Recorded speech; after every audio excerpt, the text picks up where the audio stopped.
ఒక భాషలో తీసిన సినిమాని ఇంకో భాషలోకి డబ్బింగ్ చేసి రిలీజ్ చేయడం కామన్.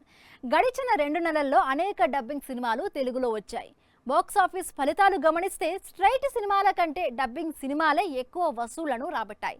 గత ట్రెండ్స్ ని దృష్టిలో పెట్టుకొని చూస్తే ఇది ఒక రకంగా వార్నింగ్ బెల్స్ అనే మాట గట్టిగా వినిపిస్తోంది. టాలీవుడ్ లో డబ్బింగ్ సినిమాల జోరు పీక్స్ లో సాగుతోంది.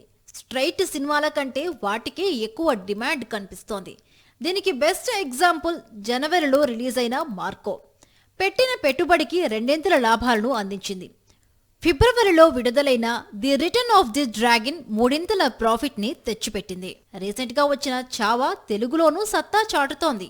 తెలుగులో రిలీజ్ అయిన స్ట్రైట్ సినిమాలను గమనిస్తే సంక్రాంతికి వస్తున్న 300 కోట్లను వసూలు చేసింది. Talk Maharaj super hit talk తో క్షేమంగా బయటపడింది. ఫిబ్రవరిలో రిలీజ్ అయిన తండేల్ 100 కోట్ల గ్రాస్ ను అందుకుంది. ఇవి మినహాయిస్తే తెలుగు స్ట్రైట్ సినిమాలేవి మ్యాజిక్ చేయలేకపోయాయి. బ్రహ్మ ఆనందం, మజాకా, రామం రాఘవం సినిమాలు రిలీజ్ కు ముందు భారీ హైప్ క్రియేట్ చేశాయి.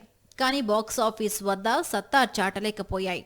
అజిత్ పట్టుదల సోసో టాక్ తెచ్చుకుంటే జీవి ప్రకాష్ కింగ్స్టన్ పబ్లిసిటీ ఖర్చులు రాబట్టలేకపోయింది. గత ట్రెండ్స్ ని దృష్టిలో పెట్టుకుని చూస్తే డబ్బింగ్ సినిమాల సక్సెస్ రేటు తెలుగులో పెరుగుతోంది.